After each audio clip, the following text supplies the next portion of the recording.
Hey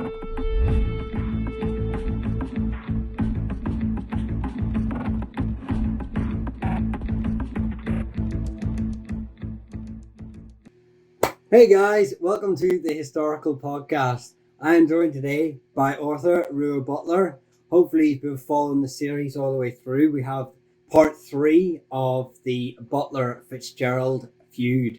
A feud, I must disclaimer here, this video was originally, or this topic was originally meant to be one hour video.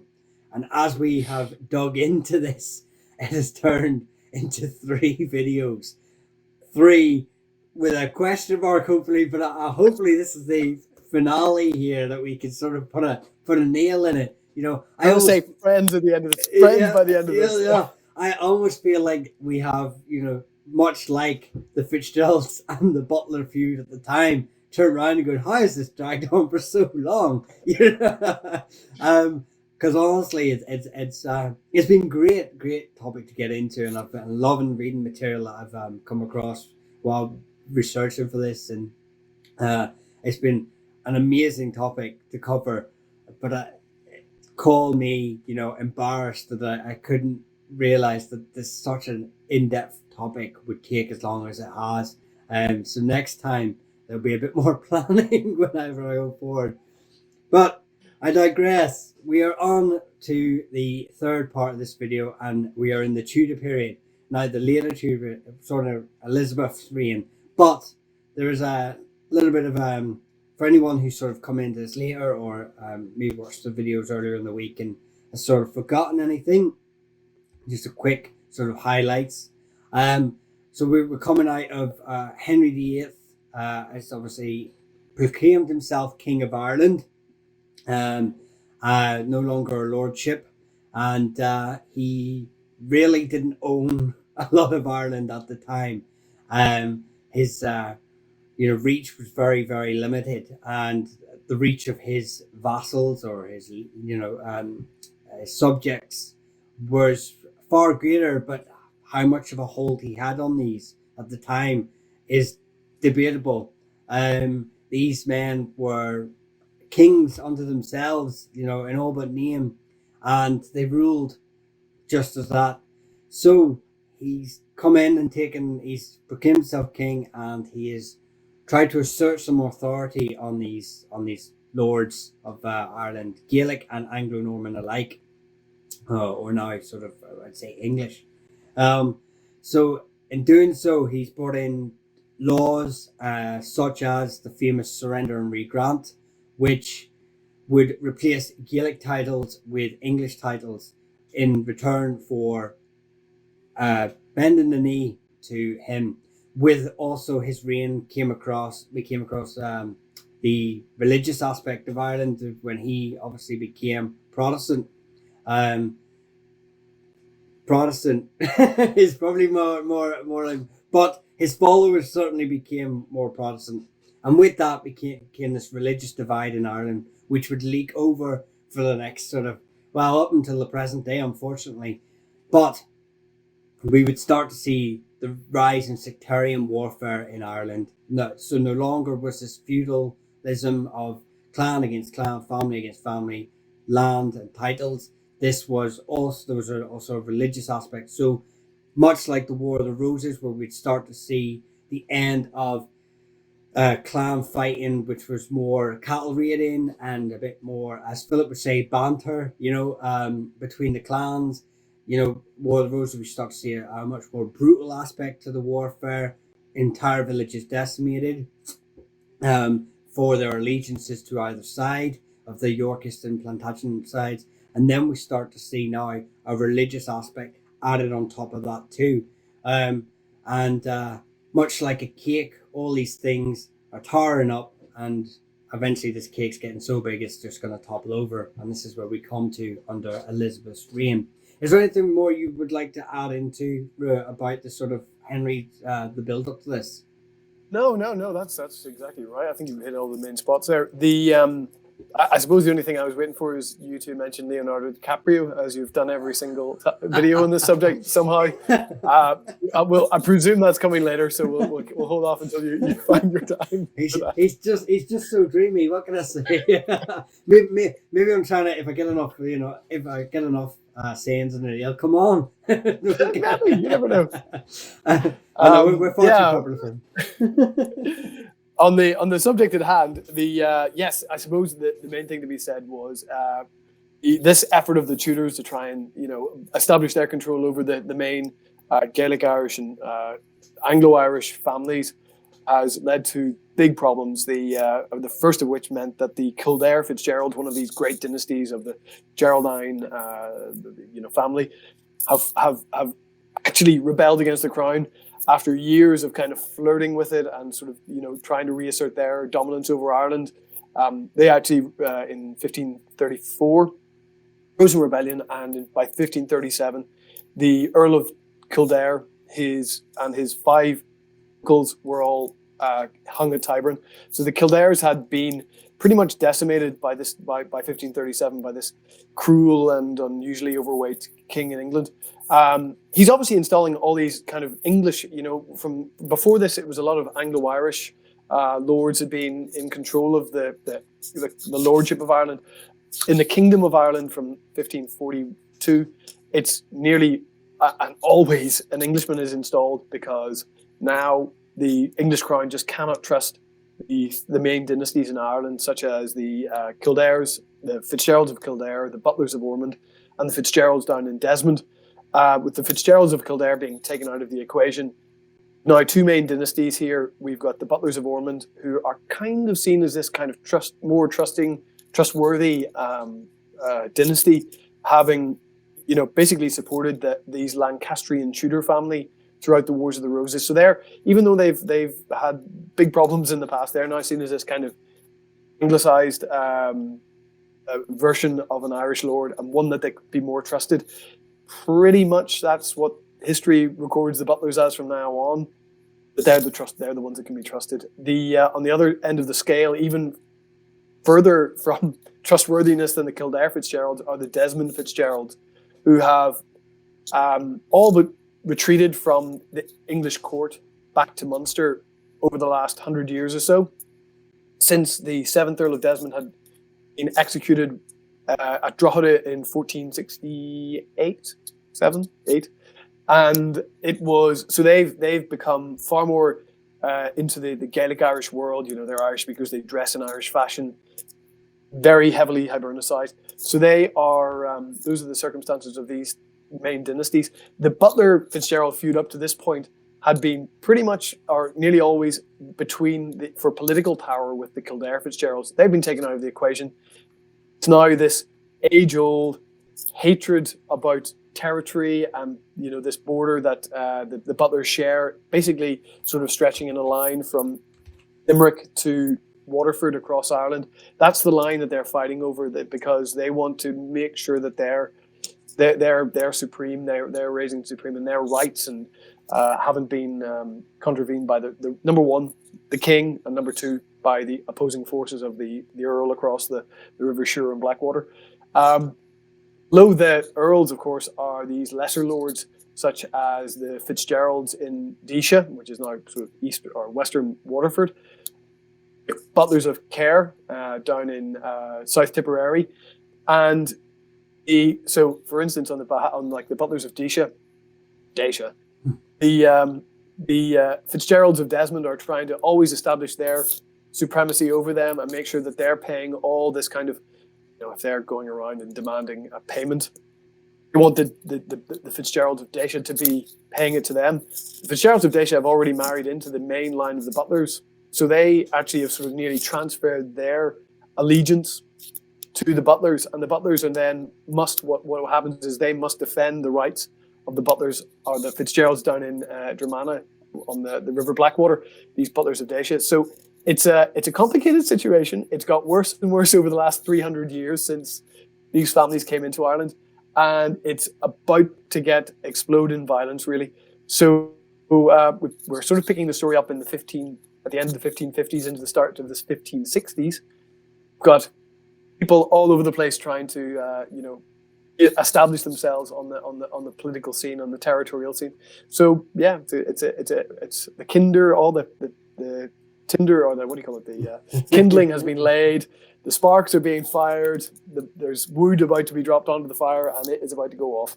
Yeah, you're just right. These like I said, all these sort of families have come to a certain point there, but they've also been hamstrung in a lot of ways that they haven't been used to before, with politically, with these English families coming across from England, major landed families. Some of these families had lands in Ireland before, but they were in areas that they didn't really own. It was more of a claim than actually owning these lands.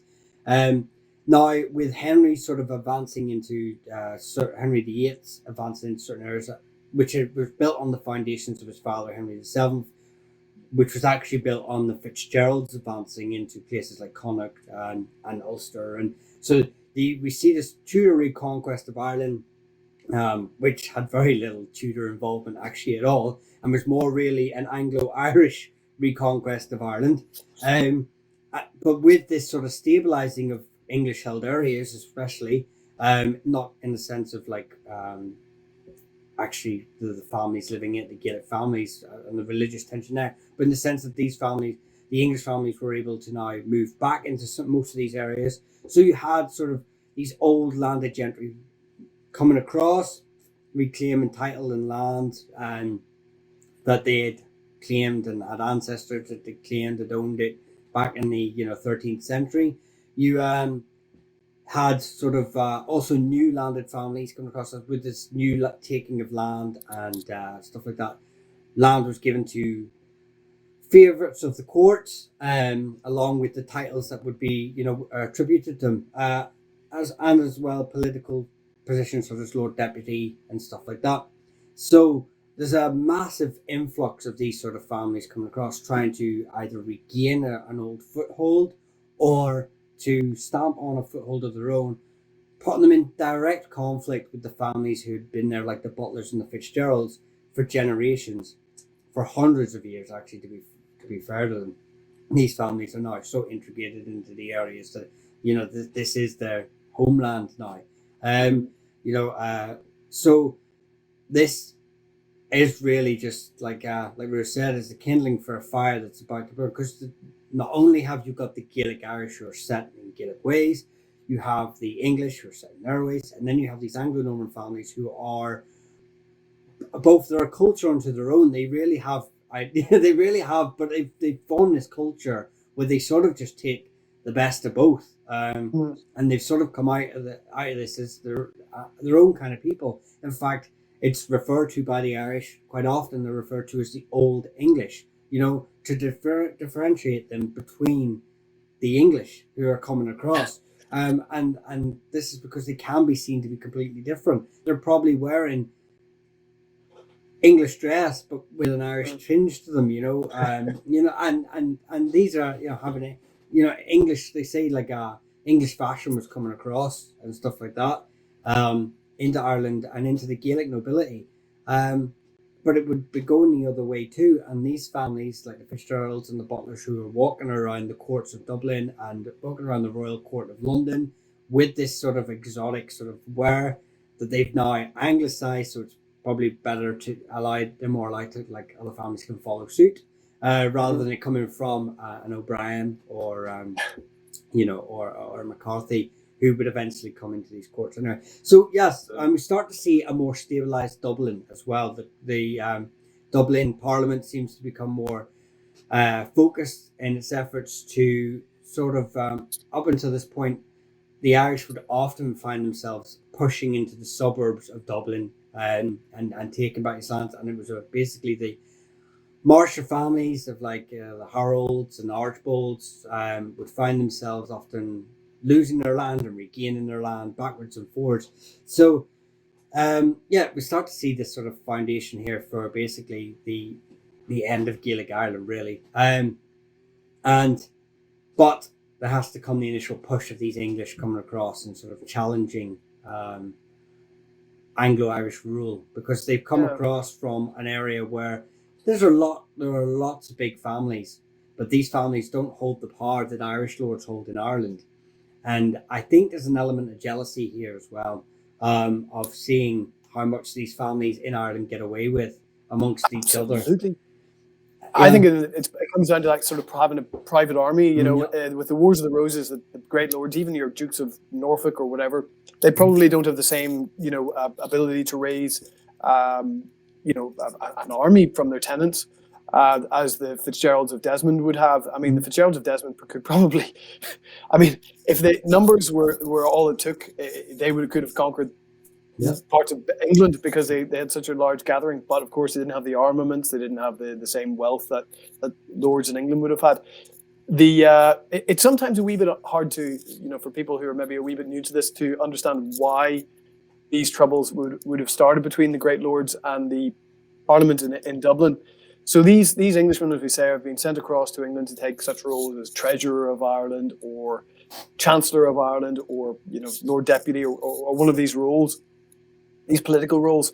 So why would they not work with the men in Desmond? Well, because probably distrust, and because of the Kildare rebellion, they had a real distrust of these great lords. That at any point in the near future, one of these great lords, the remaining great lords, being sort of the Earls of Clanrickard, the De Burghs, the Burkes, the O'Neills up in Ulster, who are now Earls of Tyrone.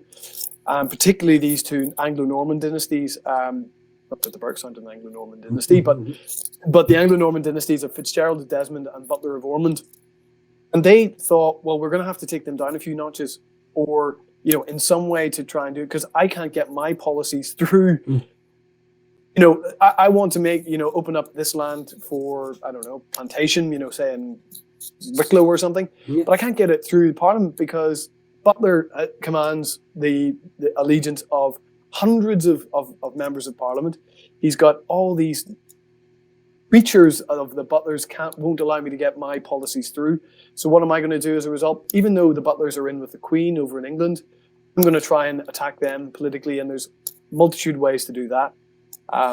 But what we see is they try to nearly inspire the Butlers to rebellion, particularly the Desmonds, because they're touchy as hell.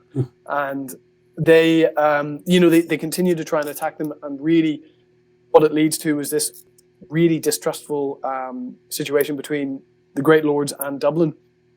And it is almost inevitably going to explode in violence. We have this thing that happens in 1565. It's nearly a sideshow, but it's actually pretty important, far more important, I think, for the Desmond Fitzgerald point of view rather than the Butlers, because in 1565, not only does the Earl of Desmond marry into one of the minor Butler dynasties, the Butlers of Dunboyne, which is nearly like the Dunboyne saying, well, I'm with the Desmonds now. You can do nothing to me, Butlers over in Kilkenny, the Butlers of Ormond, the Earl of Ormond, because I'm with the Desmonds now. You've already got the Butlers, another minor or cadet branch, the Kerr Butlers. They're nearly always on the side of the Desmonds throughout this time. And so what did the Butlers do? Well, he says, the Earl of Ormond says, well, I'm going to make some alliances with some of Desmond's retainers, some of his chief lieutenants, and he marries his kids into the families of the Power family, Lepore, down in Waterford. He marries them into the ones we've already talked about, the Fitzgeralds of Desha, over in Dromana, and they make alliances with them. So not only have you got the Fitzgeralds of Desmond trying to make alliances into Butler territory in Tipperary, now you've got the Butlers sweeping down into Waterford and making alliances there. So it's very, very difficult. As it goes, this alliance with the Fitzgeralds of Isha, the Dromana, leads the Earl of Desmond to decide, well, this is happening too much. And he takes this vast army down the Sure Valley and into western Waterford to threaten the Fitzgerald family of Dromana and say, either you pay me what you owe me, which is food and lodgings for his army and things like that, or you're in trouble here. therefore, in 1565, what happens is, as the Desmond Fitzgerald moved down into Eastern or West, why can I not get this right? Western Waterford. The butlers come down through Tipperary towards to defend this new retainer of theirs. A retainer is not the right word, but this new subject of theirs, yeah. And it means that at the crossing of the River Suir, there's a place called, or the Blackwater. There's called a place called Affane, Affane, and on one side you've got the Butlers of Ormond, they've nearly had battles over the last 10 years. The only difference being that Butler's mother, the Earl of Ormond's mother, had married the Earl of Desmond, so she had basically kept these two parties apart, or on several occasions when it looked like war might break out between the two. A woman we should really know more about, by the way, and so she's Joan, Countess of Ormond and Desmond, and if you do have a wee bit of time, do go and check her out, because she's a very important lady. Now that she has died and Earl of Desmond has remarried, she's not there anymore. She is not able to have an effect on these two men, and it is going to be battle. And at the Battle of Affane, basically, I think what happens is the Butlers take up a pretty good defensive position. Desmond attacks because he's got, I think, a significantly larger army. The Butler, or the Earl of Ormond, he has really, he's been in England for much of his early life. Mm-hmm. He's probably learned some tricks. He's probably got the backing of the government in a lot of ways. He's probably seen that the important things are gunpowder and pikes and having a good defensive position. Mm-hmm. So the Butlers carry the day, and in a kind of last-ditch effort to win, the Earl of Desmond, who is this kind of, I'm trying to think of, I think I compared him to the lead singer of My Chemical Romance once, and that's what you're going to be thinking of, this kind of poetic, romantic type. He attacks the Butlers, sword in the air, crying, Shanna da Boo, charging down the field, and he's actually taken out, he's shot in the hip by the Earl of Ormond's younger brother, Sir Edmund Butler, who we'll talk about later, so in that. So he's taken out and he's carried off the field and eventually ends up in London because the Queen hears of this battle at Affane and says, you cannot fight private wars. You two are loyal subjects of the crown and you cannot fight private wars over the head of what? Because you don't like each other. Mm-hmm. And she calls them both to London. Desmond goes there on the back of a litter, presumably with a bad leg and, pretty badly treated over the last few months. Ormond probably goes in all pomp and dignity and, shining armor and things. And they arrive and it couldn't be treated more differently. On the one side, you've got this Gaelic Catholic ruffian who has, for the last 100 years, his family have been refusing to every summons of the crown. And on the other side, you've got this dashing, handsome, dark-haired guy called Black Thomas Butler, Black Tom. He's been raised in England. He is Protestant, sort of. And he's been there, and he knows the Queen. He's also a cousin of hers through her mother, Anne Boleyn. So there is not only a familial link, they know each other from being at court, and he has all the trappings of being the better option here. So there couldn't be treated more differently. Desmond is basically chucked in prison and forced into making reparations and putting a pile of money in a pot so that if it ever happens again, they're going to lose this pile of money. Ormond is basically given a bit of a slap in the back of the hand and sent on his way. And you can completely understand why the Desmond Fitzgeralds are like, what? What is this? This is not on. This is unfair. Meanwhile, back in Desmond, I'm sure, and I'll let you take over in a second because my voice is about to go. I'm talking so long. Meanwhile, back in Desmond, without the Earl of Ormond there, his wife tries to establish, keep the whole thing going, and his younger brother. But it opens up his lands to another plantation. Basically, this is a big threat over the Desmond lands at this time, is the threat of plantation by English families. You've got people like, you've got various families coming in at that time and taking over lands. And one of the families that is displaced by this plantation is this family, and we're going to call him James Fitzmaurice. He's a cousin of the Earl of Desmond. He is displaced from his lands at Kerry Currahee, and he does not like that one little bit. And it's just indicative of what's happening around the country, is all these minor lords, sort of below the level of the earls, that really feel worried that their lands are going to be overtaken by an English person who's just for no reason, because they're Catholic and from Ireland, basically. Yeah. So it's a terrifying time. Yeah, I mean, you've sort of touched on it there.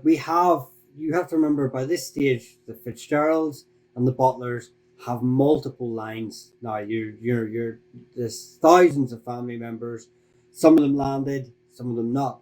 Some of them would be illegitimate lines that would have inherited maybe a couple of thousand acres, untitled. Obviously, they're just farmers, really, or landed gentry.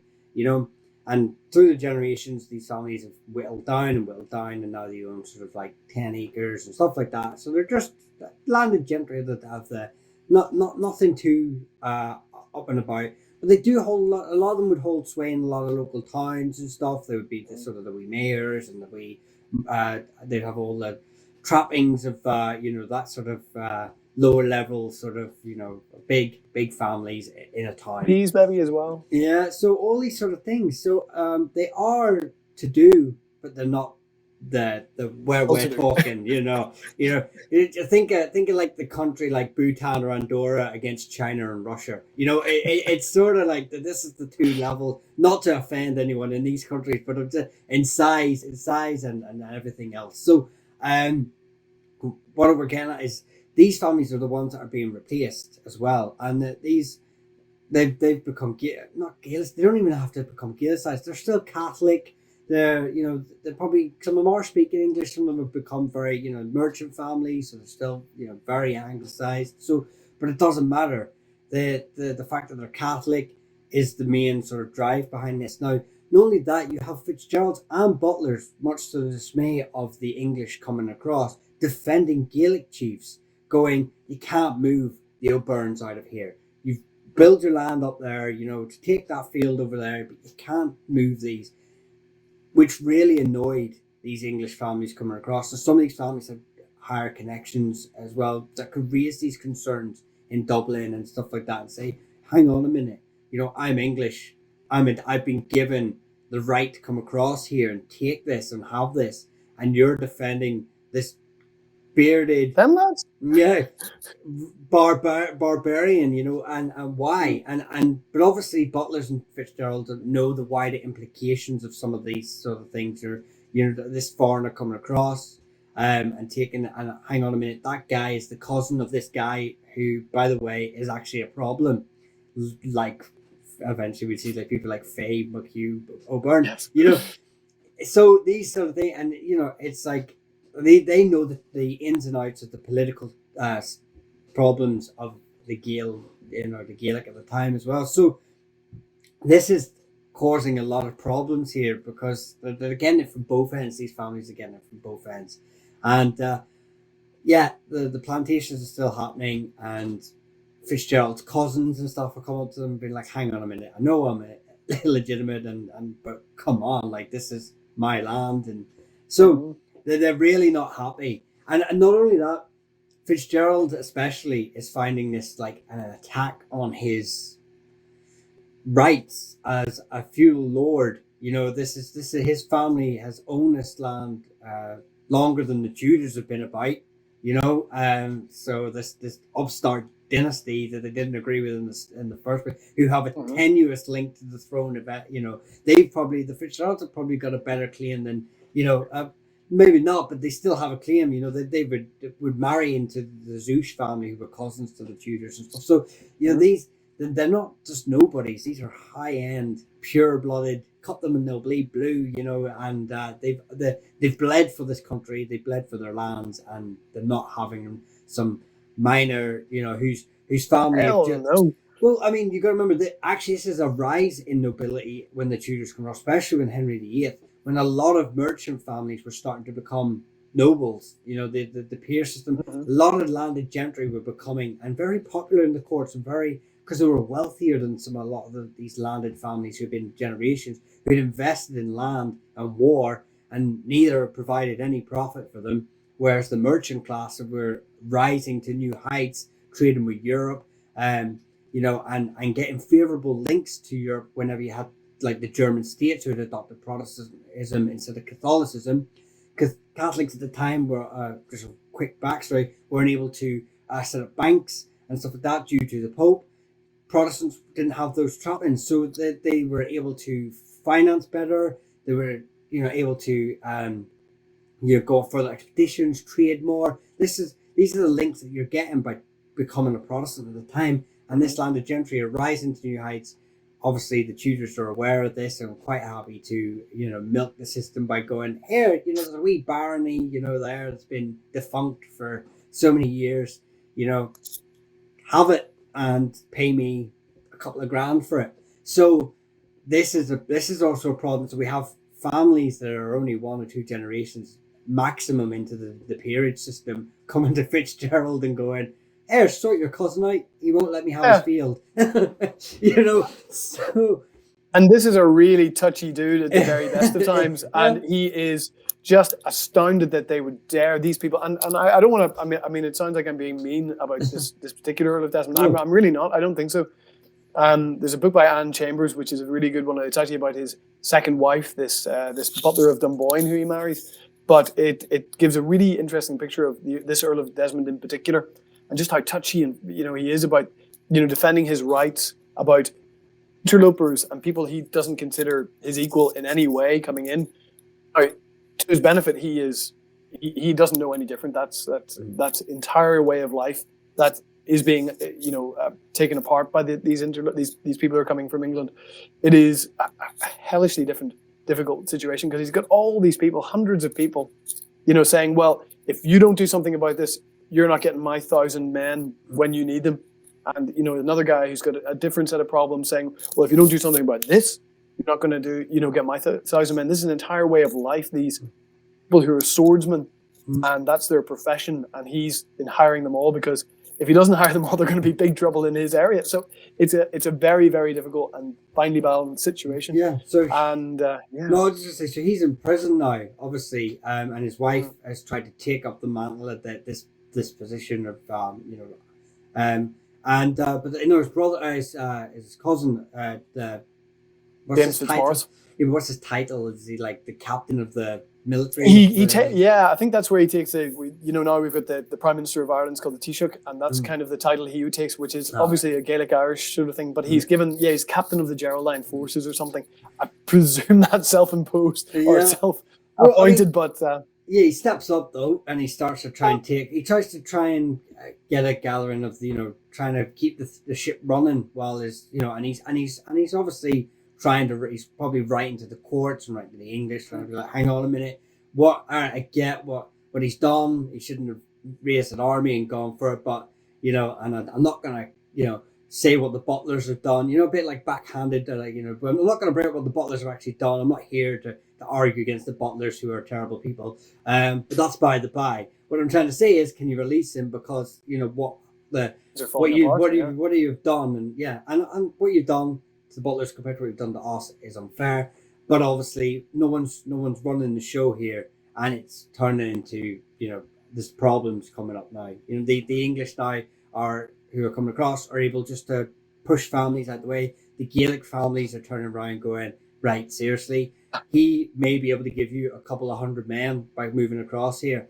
I have 10,000 kinsmen here, but not that many, but who are about to raise hell, because that is our traditional land, so there's problems here.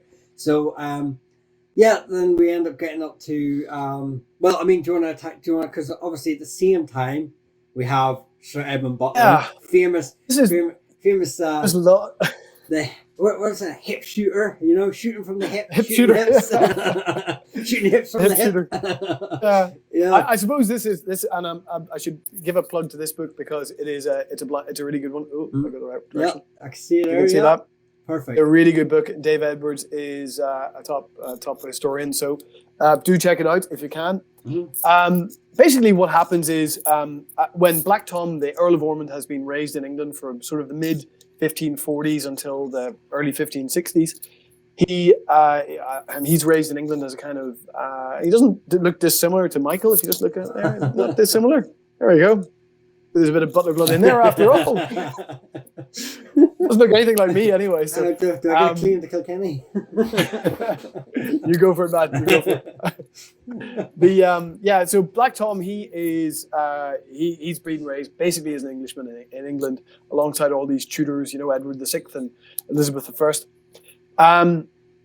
His younger brothers, he has 6 younger brothers who have been raised in Ireland by their mother. Their father died when they were very young. And so they're raised in Ireland as by stepfathers and things like that, but principally by their mother, who is a Desmond Fitzgerald, who doesn't like the English in Dublin. She doesn't really trust them in any way, and presumably they're kind of raised with that same motivations as well. When their father dies, he leaves these little satellite lordships all around Kilkenny for them to sort of, basically to protect the Butler patrimony in the middle, and to expand Butler control into the sort of away from Kilkenny, into Tipperary, into Waterford, into Carlow and Wexford and that sort of way.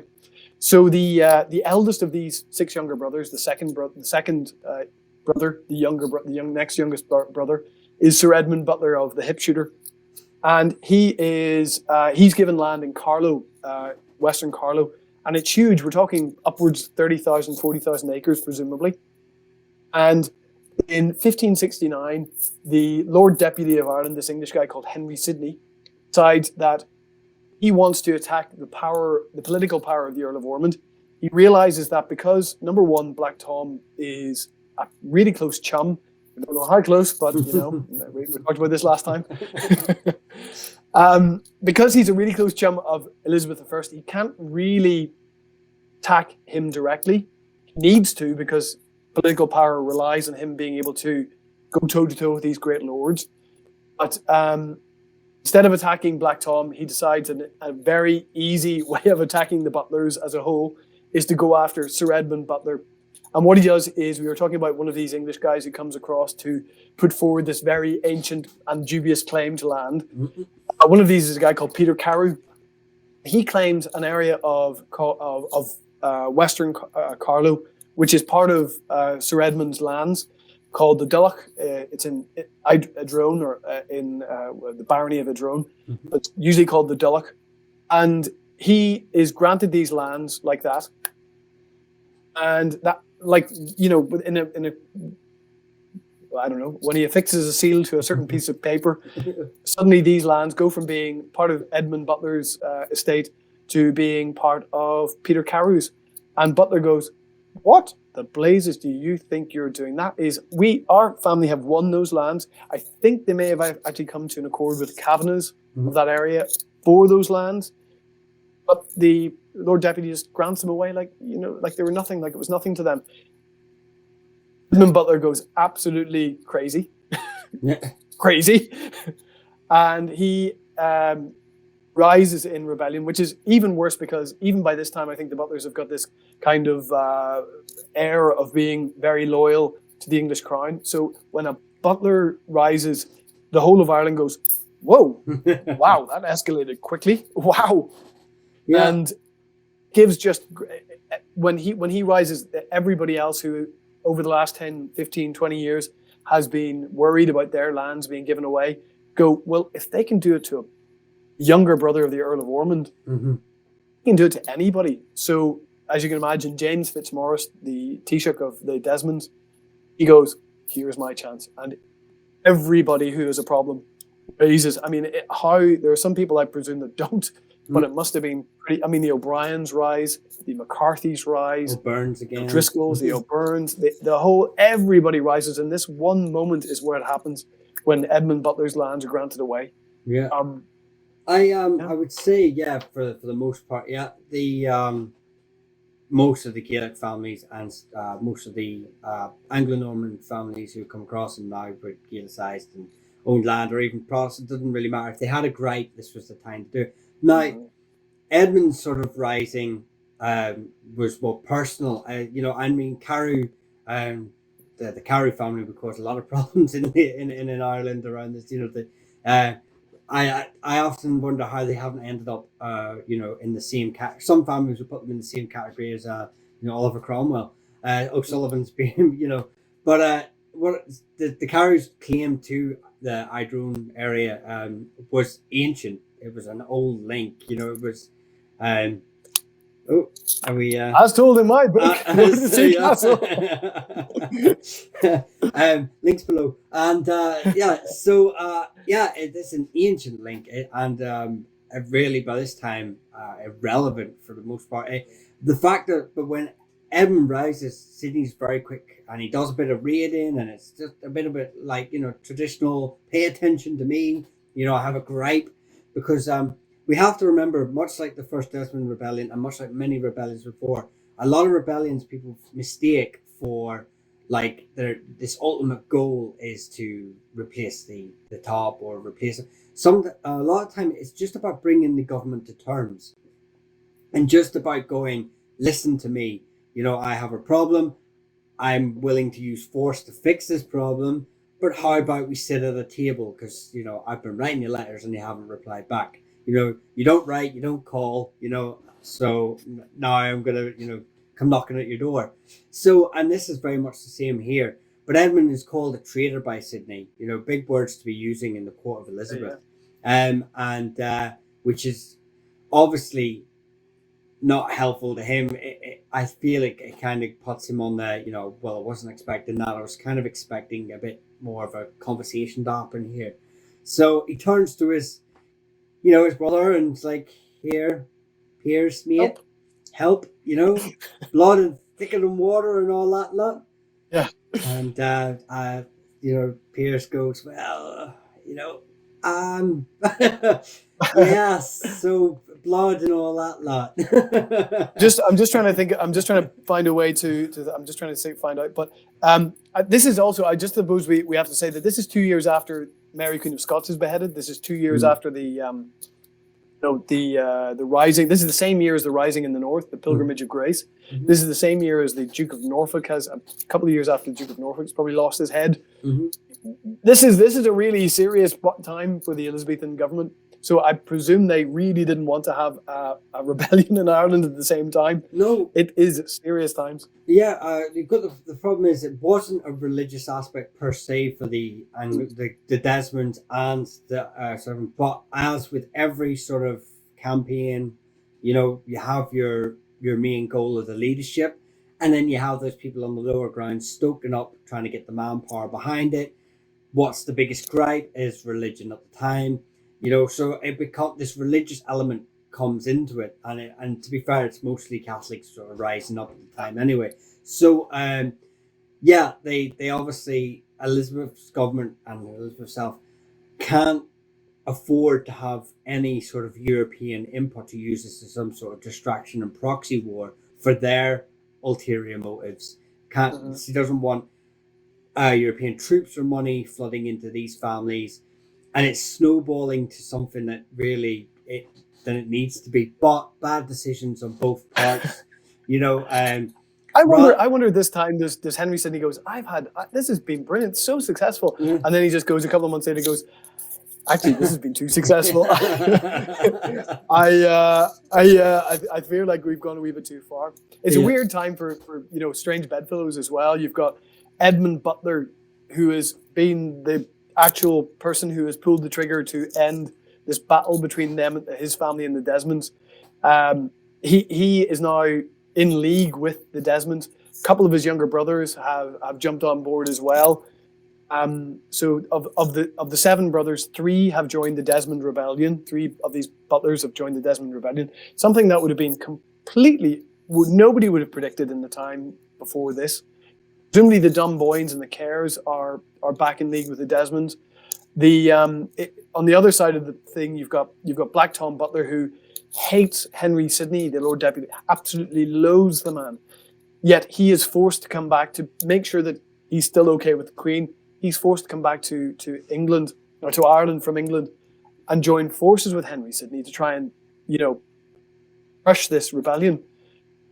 It is a very, very strange time. This is also just after a period when, it's reported that Black Tom has basically replaced the Earl of Leicester as the top courtier in England, where, he is right at the apex of his power in the 1560s. as far as England goes. Mhm. He's still a particularly young man. He doesn't have any kids, the Earl of Ormond. Sorry, he doesn't have any legitimate kids. So the heir to the entire Butler patrimony is Sir Edmund Butler, his younger brother, who has just been declared traitor. So in the event of Black Tom's death, every single estate that is owned by the Butler family will immediately go to the crown, immediately because of Edmund's, it's not stupidity, but it is rashness, really. It's, he should have hung about, but he looked for support from his elder brother. His elder brother didn't give it, so he decided to raise a force of 4,000 men and besiege Kilkenny.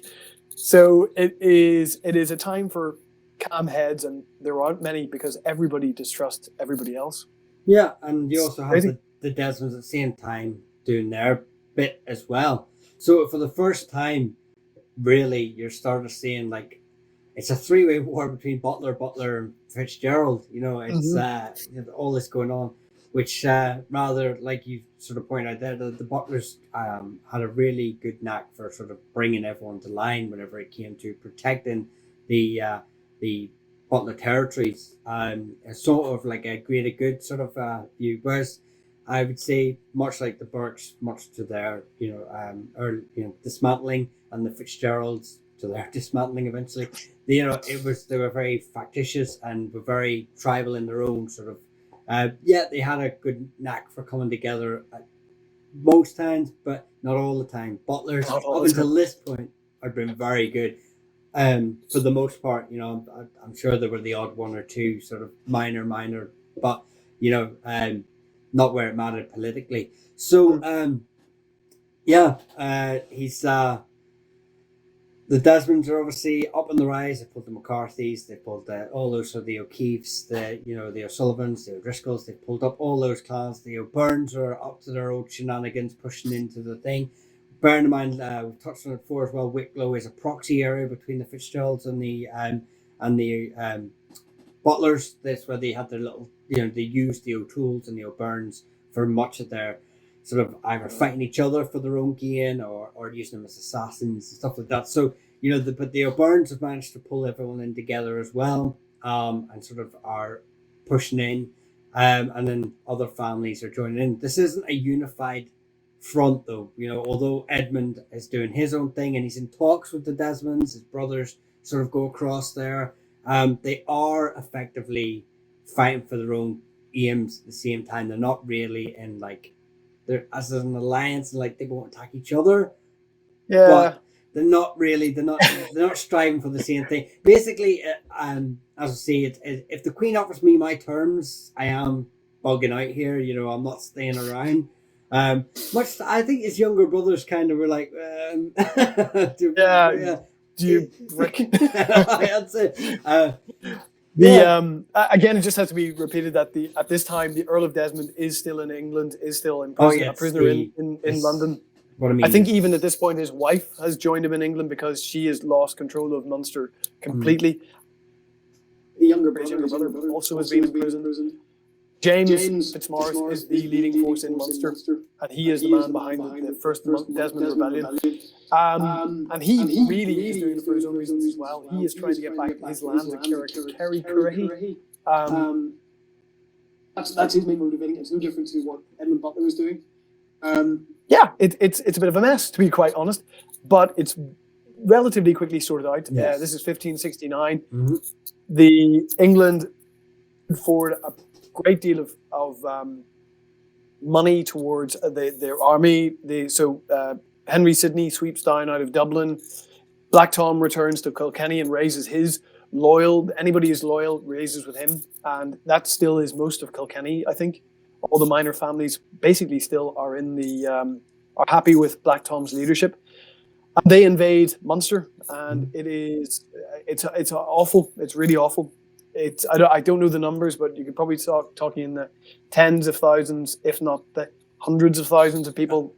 I think they say the third of the population basically was taken out. Not just because of the battles, but there was a burn policy of basically just dismantle everything. Everything done. Yeah, just what's it's something burn policy anyway. Total war in any event. Yeah. So yeah, it's really awful. The at this time we've got people like the Walter Raleigh and Humphrey Gilbert. These, and I hope anybody of a delicate persuasion, these bastards, these absolute bastards, come into Munster, and they just have no regard for anybody or anything, and they, desecrate monasteries that have, I don't know how Black Tom, his mother's who died, 4 years before. Her tomb in Ashkeaton in Limerick is desecrated. How he managed to hold his tongue at that time after that happens, I don't know. There are desecrations all over the place. It is really awful. However, by 1573, James Morris is on the run and he flees to the continent. He flees Ireland. Most of the people who have been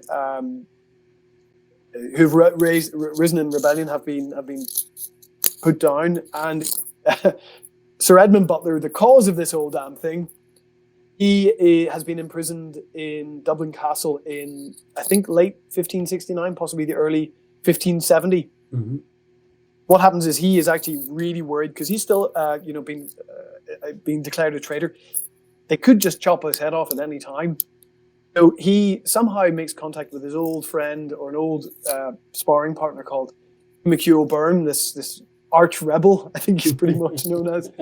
And he somehow brings about a rescue mission, which results in Edmund Butler falling out a window and spending the whole night, and it's winter time, so it's bloody cold, swimming around the moat of Dublin Castle through... I'm seeing Andy Dufresne from the Shawshank Rebellion falling through all manner of horrors all night, freezing. But he lives and he gets away and he ends up in Wicklow, where the Wicklow Mountains, where the Burns have their main power base, and he stays there with Fee O'Byrne.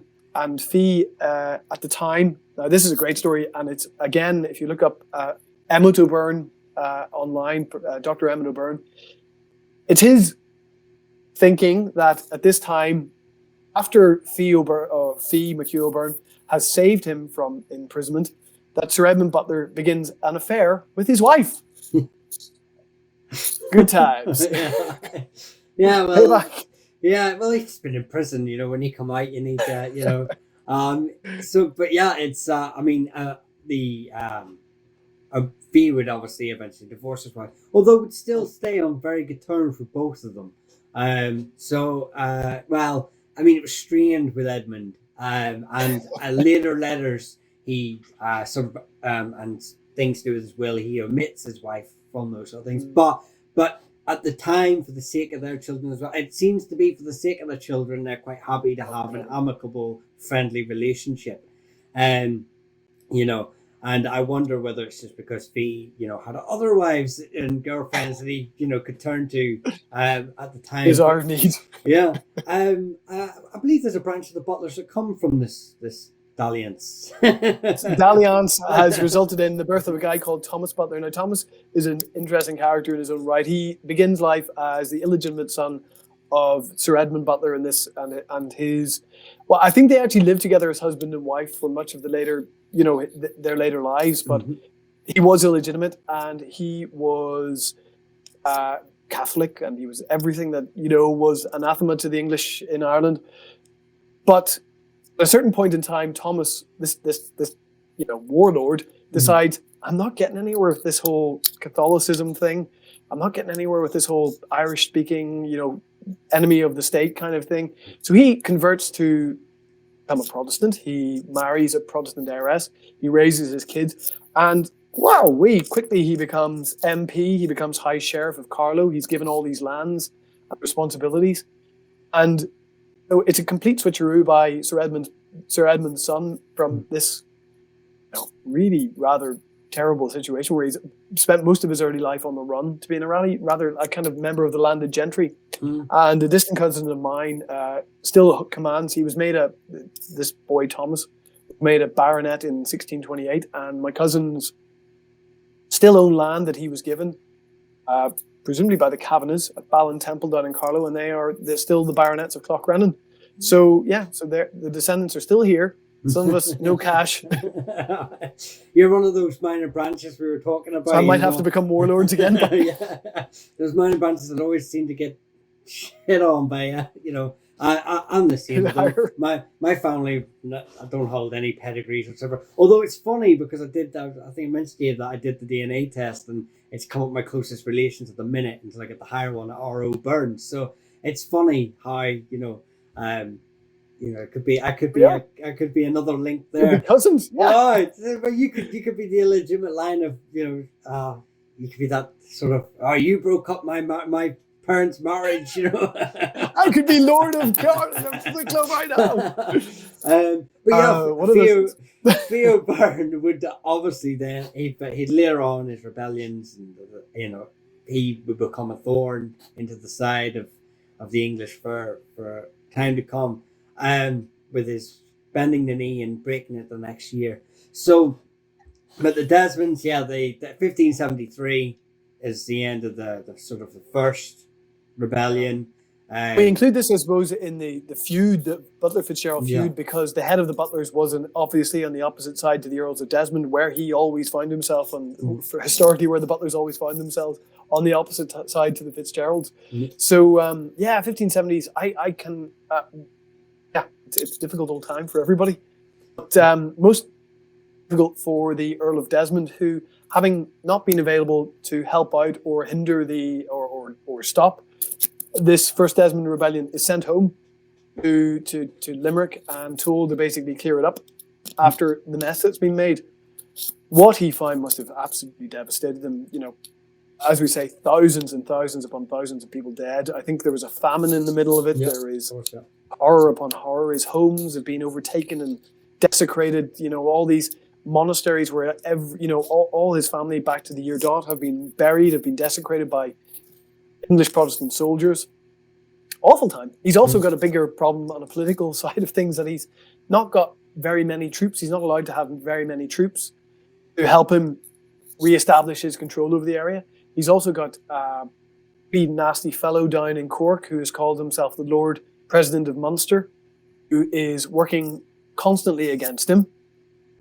And throughout the the mid 1570s and late 1570s, it's just really, really difficult because, again, we've got all these people coming in. We've got more efforts into plantations because now, for the English point of view, it's become far more important for them to have loyal people in these areas, because what happened when we didn't have them? We have, a massive rebellion. Well, yes, the troops as well. The very troops who desecrated the lands and the churches that were given this land. These as payment to these soldiers that had done great work for the government in Munster and were given the land of the very men that they'd gone and killed and all that good stuff. So not only you have the tension of these sort of Gaelic families sort of simmering there, going, that man over there is responsible for basically everything that's been part of my family, and them looking out, going, yeah, they probably hate me because I was, to be fair, call it bloodlust, call it in the heat of battle, I was a bit of a bastard, right? So and obviously you've got the lords coming in trying to like you. Butler coming across. Not only has he got to rebuild with less powers than he'd had before, even though he'd been at the apex, Desmond has kind of really just put the whole Anglo-Irish establishment under the watchful eye now of the English court, who have been looking for excuses to backstab anyway to try and curtail these sort of privileges. We're now sort of like a pack of hyenas, just trying to pick up, poised to attack. And what they saw was or vultures. What they saw was something dying. This old establishment. So, but although Butler's relation to the Queen, blood and otherwise, had helped protect him from the brunt of her sort of anger, or at the same time, people like the Lord Deputy of Ireland, be Henry Sylvain, and it would go to Perrott. these. Yeah, I'm actually just looking through to make sure I get my because there's a lot listed on there. Yeah. They all kind of flow into one another. But yeah, 1571, William Fitzwilliam is his first stint, and he's a prick as well. Yeah. I think Perrett's the only one that I sort of see tries to do a bit more diplomacy rather than just stamping his foot down. But yeah, Fitzwilliam, I forgot about him. Much like prime ministers, they all merge together until you get one or two that sort of stick out. But yes, so he's got them sort of trying to. They're trying to basically make the Lord Deputy what it should be, what it hasn't been for a long time. You know, and this they're trying to establish his power and undermine the Butler of Heart, and basically using the First Desmond Rebellion as justification for this. Even though they fought on the side of the English, it doesn't matter. You know, there's still much like I always like to use this as Andy Murray is he's a British you know, athlete when he wins and he's Scottish when he loses, and I kind of got the same feeling for poor old Butler in that he was English while he was fighting for them, and the minute the swords were turned and it was time to sow the crops, he was an Irishman, and that's, you know, and I kind of got that feel when reading about him that's kind of how it turned out. But it was a balancing act. Don't feel too bad for him. Let's not feel too bad for him because he's okay. He's pretty much okay. Yeah. It's everybody else is in that's pretty trouble. It's a weird one. Again, in this book, it seems to be the top rank, the Earl of Ormond. It's fine, and he's great with the lower gentry. You know, all these families like Comerford and Cantwells and all these families who've been there since the year dot. They're grand. They're given a lot of rules within his household, you know, as solicitors and lawyers and agents of the Earl of Ormond. It's the guys that between them, you know, all Ormond's brothers are a bit worried. All those kind of, you know, his cousins, the Viscounts Mountgarrett, are really, really worried because they're not really trusted by the Earl of Ormond, and they're not given the rules that they think should be theirs by hereditary right. They're given to these lower, you know, like the Blanchevilles probably own 4,000 acres, which is a hell of a big estate in those days. But they're considered to be below the gravitas of the Viscounts Mountgarrett or Sir Edmund Butler. Their trouble is brewing within that sort of class of people, as it nearly always is. Yeah. Who else? Oh yeah, Henry Sidney. He's been recalled to England basically due to the antics that he has caused this huge rebellion amongst the Butlers. He's recalled to England. He does finally get back in 1575 and then gets up to his old antics again. Desmond's having a bloody awful time down in Munster trying to re-establish his rule. Yeah. Fitzmaurice is exiled, obviously, to Europe. Yeah, Fitzmaurice, he's off in England. He's off, but he's going around to every court in Europe trying to find support to get him back home. And in 1579, he reappears, and suddenly, lo and behold, he has decided that Catholicism is the way that he is going to get everybody back together for a new push. And I think even at this time, he's sort of thinking English out of Ireland is his whole push in this time. So it had been a kind of, I want my stuff back. Now it's a English out of Ireland, Catholic crusade kind of thing that James Fitzmaurice is pushing. And he lands, I can't even remember where he lands. I think it's down in Kerry somewhere. And very, very, very quickly, he gets the Earl of Desmond's brother to his side. And Desmond is just, he doesn't have the power to fight these guys. He's given a big choice. And for quite a long time, he kind of prevaricates vacillates between going to the rebels or going with the crown. And that's not to say that whatever he does is a difficult decision. But he finally decides to go along with the rebels because he's got little other choice left. And in 1579, the second Desmond Rebellion gets off, and it's going to be even worse than the first one. Well, you know, fool me once, fool me twice, you know, and I'm sure the English government felt, you know, that they'd done everything they needed to do to stamp down. You know, they whittled down the whole, allowing the private armies. They'd taken all the land. You know, basically all the big players in the rebellion, all the higher landed gentry and all that provided support for it, have basically been stripped of all their lands. And everything like that. Yeah, and they, like I said, they brought Ireland, or what they felt they brought what they controlled of Ireland under the heel. You know, Henry said, yeah, he's taken back because he started this and it's caused all his problems, and his rivalry with Ormond and everything like that is just it's just easier just to pull him out and just to get a replacement him. And like I said to you there, and yeah, Ormond's fine within his own people, and his tenants and everything like that, and he's fine with the Queen.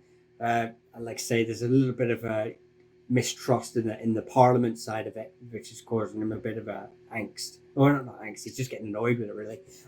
But he's good in terms of as a where he sits in the ladder of things. But yeah, the second rebellion, Fitzmaurice lands across, bit of a delay, but finally joins and they attack Youghal, is how you pronounce it? Youghal. I've never actually been there, and I've always wondered, should I like research how they pronounce this? I don't even know the name of a city like on the island I live on.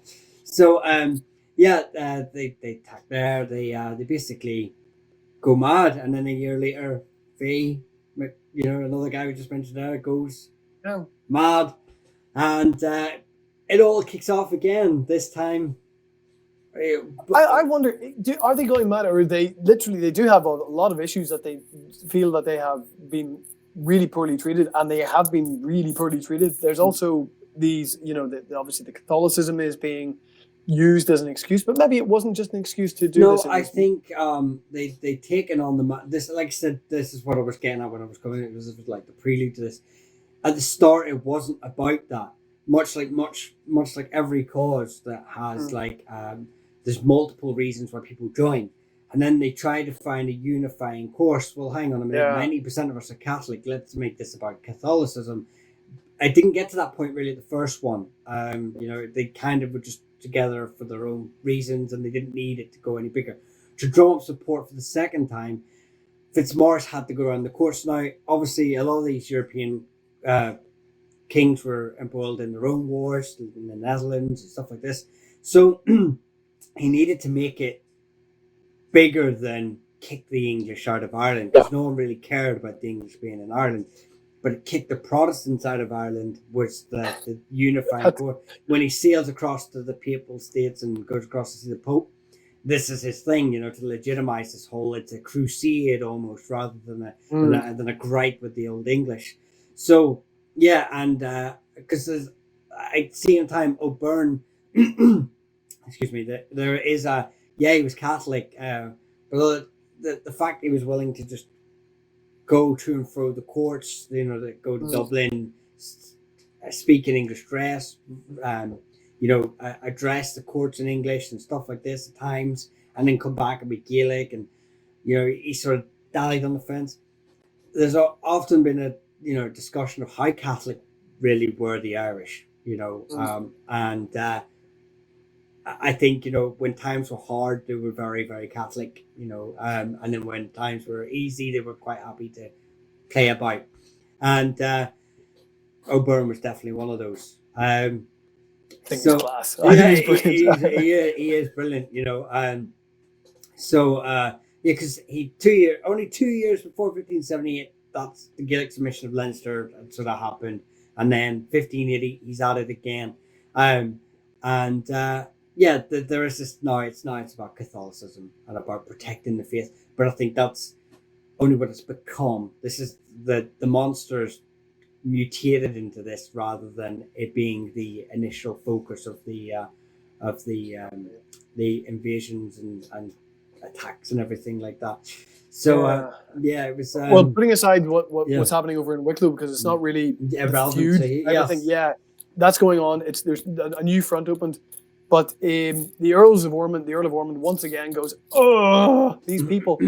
Comes back from England and raises his troops again, and alongside the new Lord Deputy of Ireland, whose name is something odd. Pelham? Is it Pelham? Might be Pelham at the time. I can't remember it. Anyway, there's quite a few of these, and again, you have a delicate disposition. These bastards. They once again invade Munster, and they sweep in, and this time It's bad. It is. If it was bad the first time, it's worse this time. To his benefit, and if you want to call me on it, please do. Ormond looks like his way of dealing with these things is, in a very practical sense, rather than killing everybody and making just more enemies, his way of dealing with things. And it's not like he's, again, it's not like he's a wimp about it. When he needs to, he is really harsh, and he is harsh on this campaign. But his real push is to rehabilitate these old families. So he seems to go to the O'Briens and says to the O'Briens, "Stop! I'll speak on your behalf." So they quickly kind of jump out of the rebellion, and then he goes to the McCarthys and says, "Stop doing what you're doing, and I'll speak for you with my cousin Queen Elizabeth in England." They do it similarly, and it's the same story with the Clanrickard Burkes there.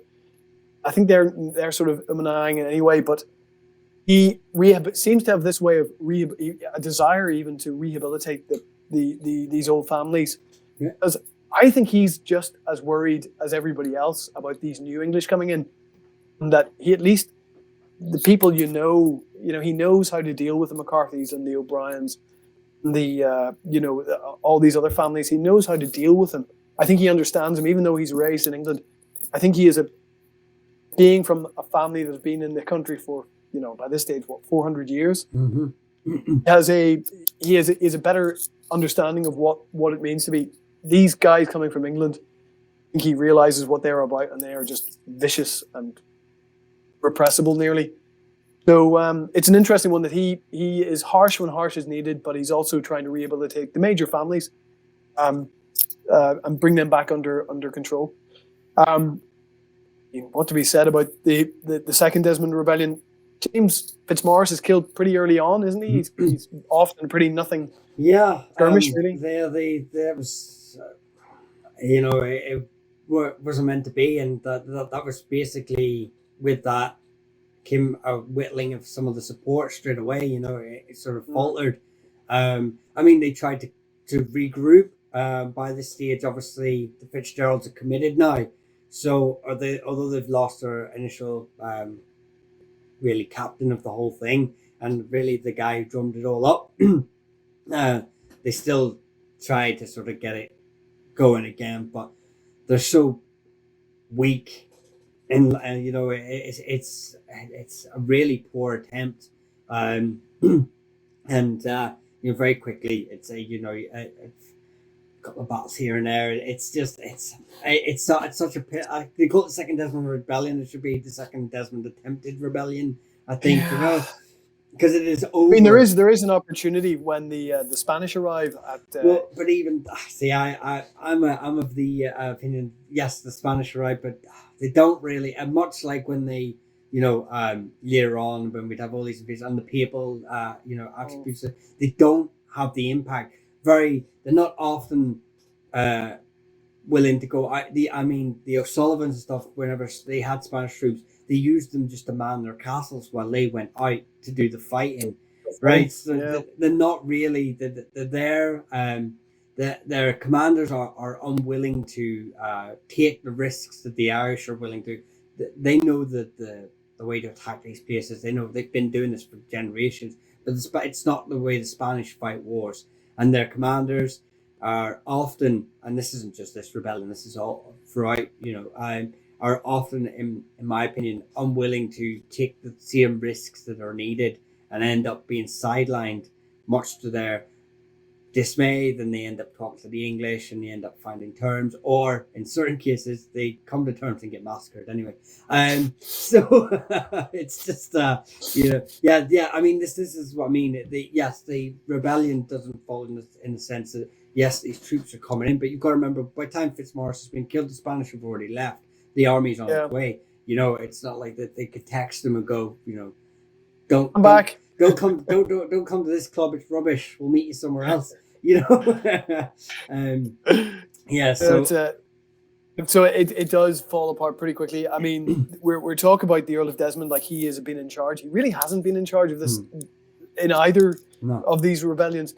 His cousin, obviously, James Fitzmaurice, has been the real mover and shaker. He's now dead.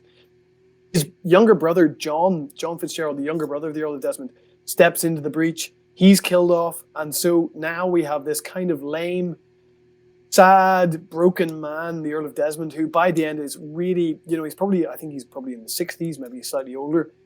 This time he's damaged. He's really in a poor shape. He'd only got his most loyal retainers with him, maybe 30 or 40 men. He's forced to live in the mountains so he doesn't get caught. It's a very, very, very bad situation. His son, actually, he has a son by his second wife. He's imprisoned in England, pretty much day to day under threat of his being killed, by Elizabeth, who has a reputation for such things, and is just really poor. And I can imagine, if you can imagine the threat to your son, your daughters are living in really difficult circumstances. I think he is by this time invalid. He's being carried around on a litter. He can't even walk. Barely able to speak because of this injury caused back in 1565. He is in bad shape. And in 1583, he's somewhere on the Dingle Peninsula, and one of the families over there, the O'Moriartys, decide, well, we'll take advantage of this rather sad figure. They go up, kill the man, kill the Earl of Desmond, the last Earl of Desmond, remove his head and deliver it to the one person I think that Desmond would rather not have had his head delivered to, so to speak, as it were. And they dump it on the table in front of the Earl of Ormond, and the Earl of Ormond pays them money for the head of the Earl of Desmond. So the Desmonds have now joined the Kildares. They have been absolutely decimated. Oh, there is some good news. The Kildares are back. Yes. The Kildares have managed to get back in power. Yeah, they sort of it kept quiet. That's the thing. They sort of just regrouped over this time. I think it's purely for the fact of, like, say, when they've come back initially from being in exile, they've not had the power base to really do anything. Not even had the leaders to do anything. The first Kildare's sort of come back from when he comes back from exile. He's only young when it all happens anyway, so he's not really got the prestige to sort of go around the way he has. But they start to come back. Then we have Henry Natua, the Henry of the Battle Axes, who sort of, I think, what a great sort of like nickname to have. I mean, and he gets this from basically, he ends up fighting the Spanish in like 1588 and stuff like that. So this is the family start to rise again from the ashes, the phoenix, but the Desmonds are no more. They were always the strongest of the two, in my opinion, and their flame maybe burned too bright too early. The Butlers obviously are all powerful. I'm trying to find out, because it's the Butlers were never militarily as powerful as the Desmonds. No, yet they militarily defeated the Desmonds. Were never politically powerful. Well, over the 100 years preceding these events, they weren't as politically powerful as the Kildare Fitzgerald, yet they politically saw off them. So the Butlers are the last ones remaining on the map, really. The Desmonds are decimated. We talk about the Kildare saying that the British ashes. Basically, they've come back, but they haven't risen as an eagle, maybe as a crow or something. They're still flying. Yeah, they're still flying somewhere. Yeah, I didn't want to call them a pigeon or something like that, but they are. Yeah, they would still, they would still hold titles. We'd end up seeing the Dukes of Leinster, and up until 1922, really, whenever those sort of titles were disbanded in Ireland, but and honorary titles were granted. But yes, they don't get to the heights that they ever got. The Ormonds, this is definitely the Ormonds. We can't claim that they came too much. They didn't come too much later than they had just as much time, really, about half a generation behind. I think they were just really the way where they were placed in the very centre of, pretty much the centre of Ireland. They were able to reach out more. Their ability to take on something that I mentioned before about trading families. They were very embroiled in the trading industry. So they had financially they were very secure.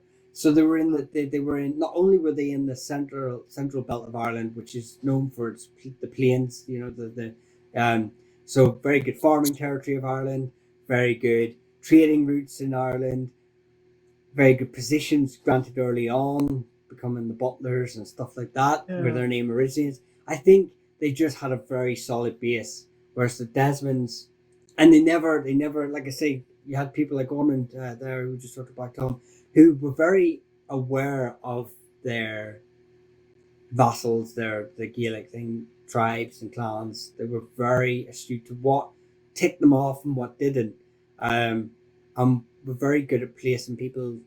Again, obviously the O'Byrnes, when they wrote up 5 clans, 3 of them normally sided with the Butlers instead of the Desmonds.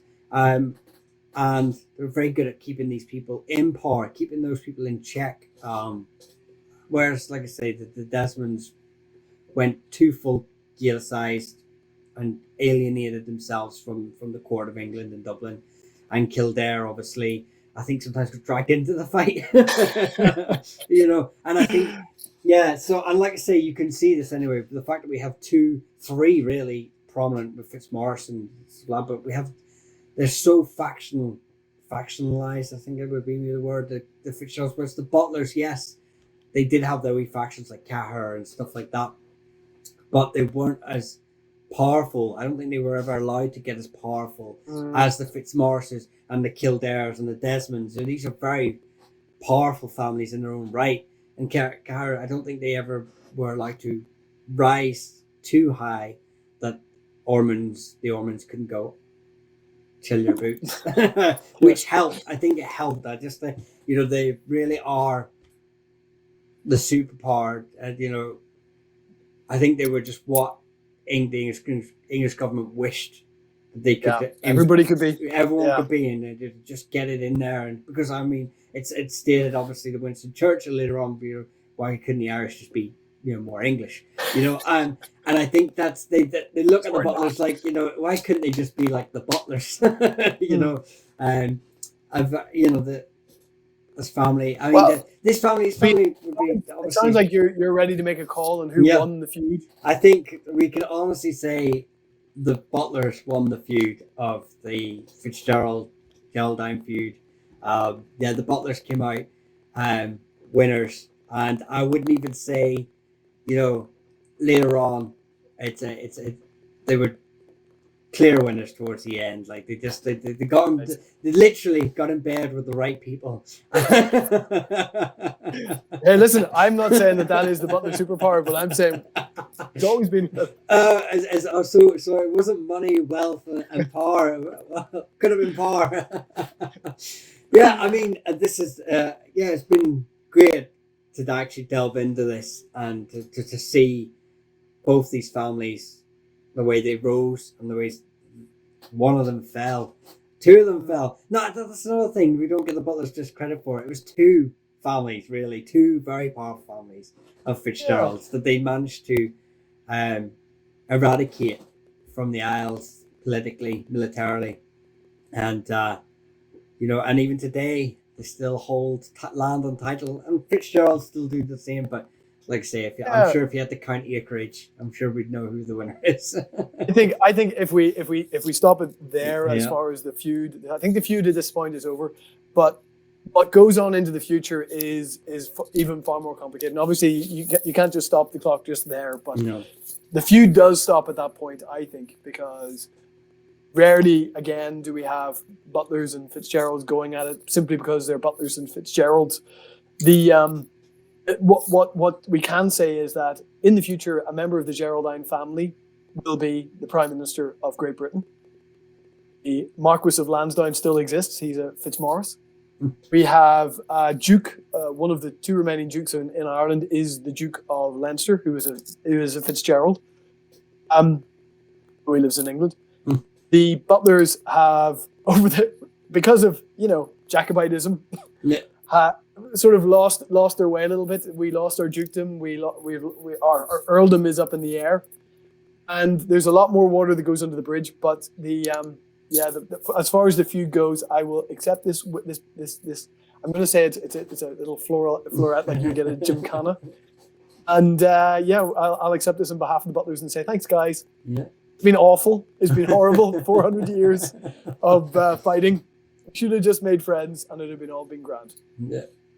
Well, there you go, nice. So thanks again, Ruadh, for coming on here and going through that. I'm sure having to relive some of those things for your ancestors' deeds. Don't hold it against him. He is a great guy, people. And please subscribe to his channel, get his books, brilliant reads, especially if you want to know get an idea of the way these families operated and the way that these families came across. I'm just going to say, just before anybody goes at me about not liking the Fitzgerald, it's a bit of a joke, but about a Fitzgerald. About a Fitzgerald. And even though it says Strongbow on the front, it's about a Fitzgerald. Yes. I write about the Fitzgerald. I love it. Yeah, and who wouldn't? But both families got, had amazing, and the worst and the best, as every family does, and they were no different really when it comes to the family level of people. And these people just operated in a different level and league than any of us would ever probably rise. But with that, we'll end it there. We've obviously opened the doors for many more conversations on many more subjects. And if any of those sort of interest you, please leave a comment below and we'll just put it there. So thanks very much, guys, and thanks very much, Ruadh.